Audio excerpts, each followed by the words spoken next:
friends, and welcome to the Harbor Breeze Home Kitchen. I'm Rita Joy, and I am so excited to share with you one of my favorite recipes today. It's my mom's baking powder biscuits. Now listen, I realize there are certain recipes that evoke a lot of passion and opinions in people, and biscuits is one of them. Years ago, we went down in the southern states where they are famous for their biscuits, and I loved hearing all the tips and tricks and secrets and the way you had to make biscuits. Everybody seemed to have a little bit of a different way down there in the south, but this method for biscuits is super simple. It doesn't require any special flours or mixes or anything like that. It's common pantry ingredients, and it is a super simple way to make biscuits that anyone can do. So come on into my kitchen and I'll show you how to make my mama's biscuits. So back in the day when my mom was cooking, there was no internet. She had paper recipe cards with recipes that her mom and friends had shared with her. And so the recipe cards of my mom's and my grandma's, and even I just found some of my grandma's mom's recipes. They didn't come with pictures. They did not come with videos, and they hardly came with any instructions. So this recipe of my mom's is the same, and it doesn't have really any instructions for making the dough. But what I do is I just put all the dry ingredients in a large bowl. So I have my flour, my baking powder, my baking soda, and my salt that I put all together in a large mixing bowl, and I mix that all together really well, just with a big spoon. So that's the first step for this super simple recipe. The other thing that you will want to do is my mom's recipe called for 3/4 of a cup of buttermilk. But I don't know about you, I don't always have buttermilk at the ready in my house. So what I did is I put 1 tablespoon of lemon juice in the bottom of this measuring cup, and then I added enough milk to measure 3/4 of a cup, and then I just let it sit for a little bit, and you'll notice it starts to thicken and curdle a little bit like buttermilk does. And so it's a great substitute for buttermilk if you don't have the real thing. Once you have the dry ingredients mixed up, my mom's recipe says cut in the butter. Now, lots of biscuits and scone recipes talk about, when you look at them online, the butter needs to be cold. And there are various methods for cutting in butter. So I just want to explain them to you, and you can choose which one works best for you. One of the things that people have started to do recently is freeze the butter, measure the butter and freeze it, and then grate it in with a grater. That is one way. You can grate it in and it's really fine, and you can stir it up. Another way to do it, which I learned how to do it in high school this way, is to literally use 2 knives and cut the butter up into the flour mixture.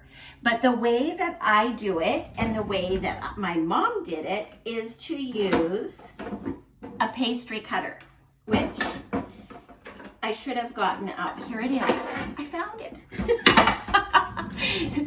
Is to use a pastry cutter or pastry blender, which looks like this. And these are kind of sharp like knives. So let me show you how I cut in the butter. I have just had this butter. I measured it and I put it back in the fridge while I mixed up the flour and got the milk ready. And now I'll show you how I cut it in. I find it easiest for my hands and my arms if I cut it up into chunks first before I put it into the flour mixture. I just find that that's a little bit easier to manage and less work. As some of you know, I have tennis elbow right now, so I'm being a little more cautious with things like this. So I just cut it up into chunks. It's still nice and cold from the fridge. And then I put it into the flour mixture. And then I just use this pastry blender and just rock it back and forth, cutting up that butter just like it sounds, cutting it in. And we want this to resemble coarse oatmeal. And is when the butter starts to look like chunks of oatmeal, the size of oatmeal, then we know that it's done. So it doesn't take much when you've cut it into those big chunks. So it's just as easy as that. And then I use the back of a knife to keep cutting, cleaning out the pastry blender as it's working.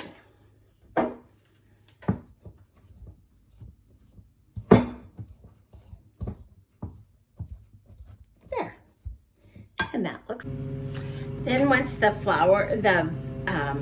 butter is cut in nice, I make a well in the center. Well, I actually add it a little bit slowly, I guess. And you'll see that the lemon juice has made the milk curdle, like buttermilk, which is wonderful. Add that in there, and we want to stir to combine this, but don't over stir it. So just stir it gently till the dough starts to come together. You don't want to over mix it.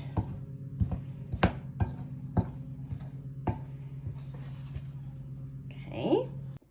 Now, I'm sure you all have your favorite ways of rolling out dough of all kinds, but I cannot roll out dough without this antique. This is my mom's or my grandma's, I don't know which is which because I have both of them. It is called a pastry cloth, and I love this pastry cloth, and it is what I use for all the kinds of dough that I roll out. Sugar cookie dough, bread dough for cinnamon buns, everything. And so I put the pile of, and you'll see it's kind of crummy. There's flour there. It's kind of sticky in certain spots. And so I take this pastry cloth and I use it to gently help me knead this dough until it comes together. It's a really nice soft dough, and you don't want to overwork it. Just sort of fold it on itself gently until it comes together for a nice soft dough that's not crummy. See, it's coming together so nice. Okay, and just a little bit more.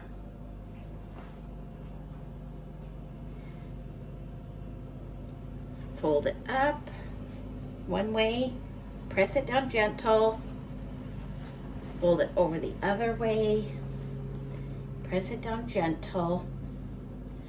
Now, some recipes that I've been looking at say, don't roll the dough with a rolling pin. I don't know why they say that.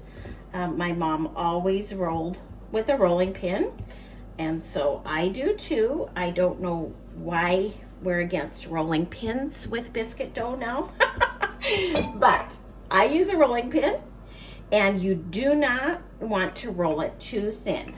You want to have a nice, at least like a 1/2 inch to 3/4 inch thick, like about so. You want to keep it not, you don't want it too thin, or they're just not going to be fluffy. So I'd say just a little bit thinner is perfect. And then you can use any size biscuit cutter that you want, and then you just press down and cut your biscuits and put them on. Okay, I cut the biscuits as close as I can to each other as I cut them. But no matter how careful you are, you're going to end up with some dough that doesn't, fit into your, the cutter won't work. And so then you just gather that up gently again, knead it slightly, and roll it out again until you use up all your dough bits. And this pastry cloth set comes with a rolling pin cover and the pastry cloth. You can still get it on Amazon. I will link it in the notes below. And like I said, I will also link, I did a post with all different types of resources for rolling dough. There's lots of different things to help with rolling dough, and I will link that article that I wrote as well. Once they're all cut out, you put them in a preheated oven at 450 for 10 to 15 minutes.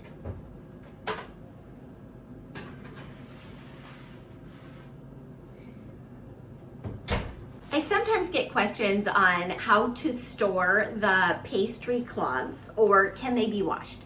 They can be washed, yes, but I do not wash them frequently. Instead, I shake out all the flour outside, and then I fold it up, and I have a Ziploc bag that I put them in, and I put them in the freezer until I need to use them next.